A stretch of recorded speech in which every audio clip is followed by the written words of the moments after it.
Hello there, and welcome to the latest edition of Nebraska Football Now. I'm your host, Andy Classen, joined by our Husker insider, Jake Bartecki. Jake, how are we feeling?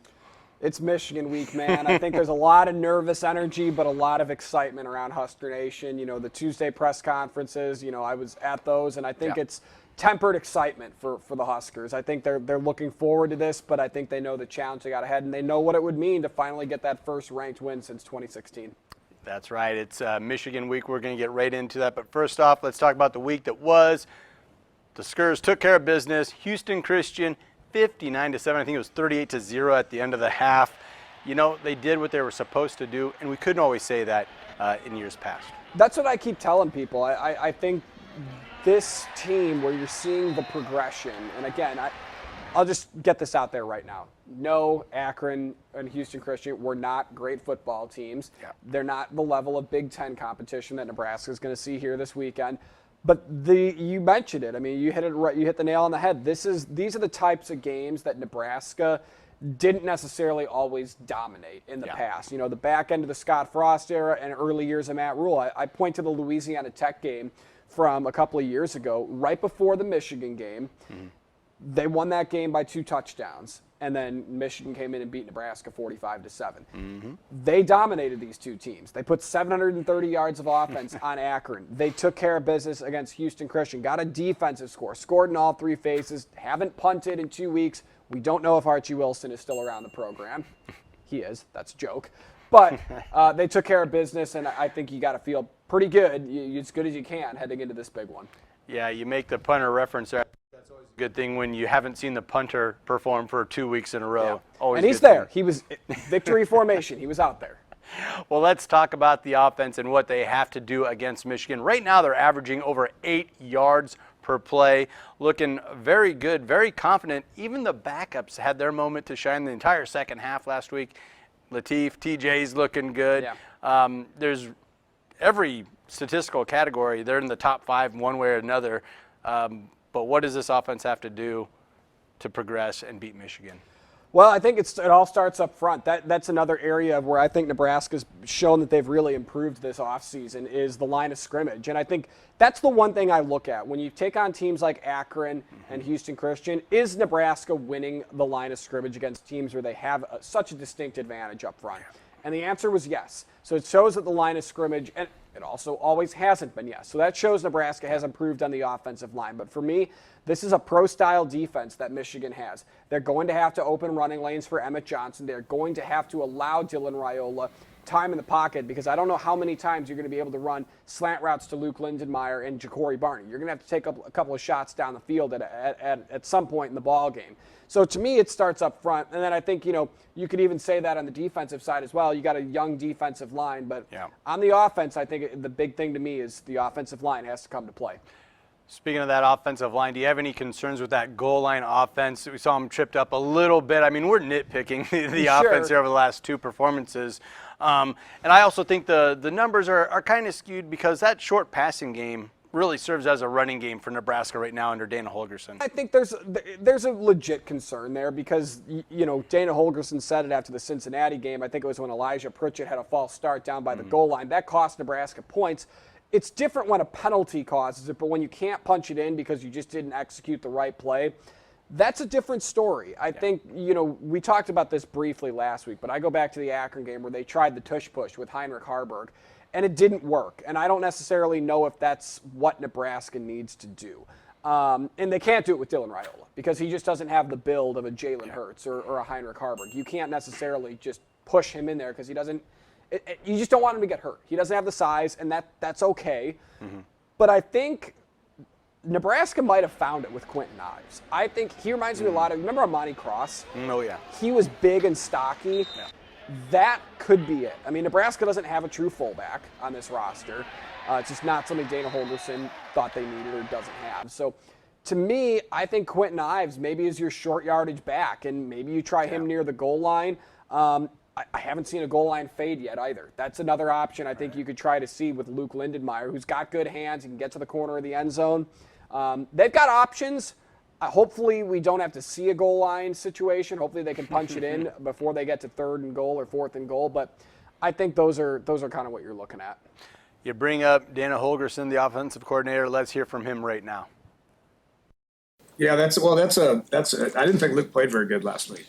As much as I've been up here bragging about him, I mean, if it doesn't look very good, I'm going to say it doesn't look very good, and so I don't think Luke played very well last week. And so that's going to motivate him regardless of who we play or what the defensive structure is. He's always going to have a role in our offense regardless of what defense is doing. Just the way that we spread things around, the way that we run the ball with tight ends. I mean, he's going to have a valuable role in every game. Okay, so what do you make of his thoughts, his sentiments there? It makes sense to me. Yeah, so he's talking about Luke Lindenmeyer, and the reason I bring that up is Michigan gave up almost 14 yards per reception to Oklahoma's tight end in the one game they've lost this season. And Luke Lindenmeyer, as you've called him, I think it's a great way to say it, is a safety net kind of for Dylan Raiola. You can hit him over the seam and get chunk yardage. But he didn't think he played great last week. And the types of plays that they were running for him, these short little 5-yard passes, are ones that shouldn't be dropped by a veteran tight end like Luke Lindenmeyer. And you see how costly those types of drops are even in the NFL. You look at the Chiefs with Travis Kelce this weekend, costly drop in the end zone. That could come down to the situation for Nebraska late in this game against Michigan. So I think Dana Holgorsen knows that they've got a possible matchup problem there for Michigan with Luke Lindenmeyer, maybe Heinrich Haarberg too, but you got to see Lindenmeyer play better. And I think, to Dana Holgorsen's point, he's probably a little motivated this week. Let's talk a little defense now. This might be the matchup that decides the game. Our defense against Michigan's pro-style power rushing offense, really a traditional Big Ten offense. Will our defense be able to handle this rushing attack? Well, you got a two-headed monster with Bryce Underwood and Justice Haynes. I mean, those guys combined right now are around 8 yards per carry. And I think the biggest worry for me with that, I guess there's two of them. Nebraska's got a young defensive line and Bryce Underwood's legs. I mean, Bryce Underwood, Coach Poggi said he's got a green light this weekend to run all over Nebraska. And I think the only way you can try to contain that is you got to have a spy on him. And I don't know who the spy is going to be for Nebraska. I would think it'd be Javen Wright. He and Malcolm Hartzog, after not playing against Houston Christian, are good to go this weekend. Yeah. But you got to have somebody watching him. And I think Javen Wright, out of the speed of those linebackers that you've been seeing out there, I think Marquez Watson-Trent's a little too small. I don't think he wanted to sacrifice Desan Culla's rushing ability. I think Javen Wright's the guy because he's got the speed, he's got the size to get to the edge and bring him down. Now, the defensive line, we'll see what happens. I mean, I think, you look at the Pro Football Focus ratings on Michigan's offensive line. It's not overwhelming, but this is the first real true test, I think, to a team that has blue blood, honestly, and I think size up front, just overall. So it's a young defensive line. It's a big challenge. We'll see if they're up to it. I think that's really my only concern about the defense is will they be able to keep Underwood in the pocket? Well, and we knew Underwood was, one of these 5-star guys coming out of high school, dual threat. Yeah. Last week against Central Michigan was the first time we actually got to see him use his legs in an offensive attack. Is this where scheduling that Cincinnati game and seeing Sornsby and how he could, manipulate the pocket, get first downs with his legs, is that set Nebraska up in a better way than maybe if they hadn't had that game scheduled early? I think it's a great point, because he had 96 yards, and I think 60 of them were in the fourth quarter. So they did a nice job, I think, on him in the first 3 quarters there. I also look at that Cincinnati game, and this is where I think maybe it's a silver lining. You almost wonder if Nebraska got tired down the stretch there, and they were having trouble keeping up with the hurry-up. But now that they have dealt with that, I think you're right. I think it's better that they had that experience than not have. Because I think they wouldn't have had the sense of urgency that they're having this week in practice to try and get better. The second level is where Bryce Underwood kills you, though. So if he gets to that secondary, those guys have to be ready to tackle. I'm talking Marquise Buford. I'm talking Rex Guthrie. Malcolm Hartzog in the secondary. Those guys have to be heads up, too. It's not just the linebackers and the defensive line. Well, that's our thoughts on what has to happen. Let's hear from the head ball coaches, Coach Rhule and Biff, the interim coach, Poggi from Michigan. They are, 15th in rush offense and they're 25th in rush defense, right? Like they're going to have elite play up front on both sides of the ball. And so, the quarterback brought the dynamic element of, he was their leading rusher in the last game. That hadn't really happened the first 2 games. More of a pocket player in this last game. It was, get out and utilize his legs and his skill set. So that obviously adds another element to it. But yeah, I mean they're based on the same core philosophy, philosophy of they're going to control the lines of scrimmage, and they've done that in so far this year. It's interesting. I realized I know so many guys on the staff. When I was a coach at Charlotte, the first day I was in my seat there, the first phone call I got was from Matt Rhule, welcoming me to Charlotte, and was so kind and welcoming and helpful. And then Dana Holgorsen, I coached his son for a bit at St. Francis. Ron Brown, Bill Bush, I know a bunch of the guys there, so it'll be good to see them. But they've done a really good job with their team. Found those both very interesting there. Coach Poggi talking about the relationships and how there's so much overlap, whether it's with Rhule, reaching out to him earlier in his career at Charlotte. The relationship he has with Coach Holgorsen. Yeah. A lot of overlap there. And then, of course, Coach Rhule, talking about how that's an established program with Michigan, and this is going to be a test. Yeah, this is a win that Nebraska fans have yearned for years. It's been 9 years, right, since they've had a top 25 win. You go back to that Oregon game, that was awesome, right? Were you there for that game? I was not. You were not. Okay, so that was a year before I got to college, but I remember watching that, and that was an awesome atmosphere, and I think it's going to be pretty similar this weekend. But yeah, he knows how big this is for the crowd. I think he knows how big this is for Husker Nation and for the confidence of the players and the trajectory of the team. Now, Coach Poggi, yeah, that's interesting. I didn't know that he had such a relationship. Obviously, with him being at UNC Charlotte and Coach Rhule having been in Carolina, I think that makes sense. Yeah. But he mentioned Ron Brown, he mentioned Dana Holgorsen. There's some ties there. I don't know if that has any factor on the game, but at least it knows that there's a maybe a respect factor in both ways. And we mentioned Coach Poggi. He is the interim coach. As Michigan's Coach Moore is serving. Yes, to clarify. Yep, serving his punishment handed down or self-imposed, however that all worked out. Let's hear from one of the players, Sierra Wright, talking about the significance of this opening Big Ten play, but also against a ranked team.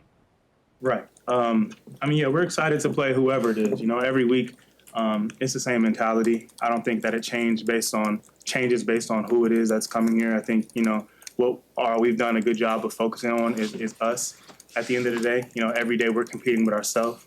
And I think that will carry on to the field. All right, Jake, the team is hyped up, jacked up, 28-0. Like, we haven't beat a ranked opponent in the 28 last tries. These guys want to do it. And I think the pieces are kind of in place here to pull it off. I would think so, too. You got to feel the best you can, right? I know there were people that were kind of down on everything after the Cincinnati game. I think, we kind of talked about it. I had it kind of being a one-score game, but it was still a lot closer than I thought it would be down the stretch, especially in Cincinnati had a chance to win that game. But, you beat Akron by nearly 70 points. You nearly hang 60 the next week on Houston Christian. You were able to get out of those games relatively unscathed. It's unfortunate that Janiron Bonner won't be on the field because I feel like he would have provided a bit of a physical element that Nebraska's lacking now, just in terms of, being maybe a fullback. You talked about that goal line situation. He has played fullback in the past for the Huskers.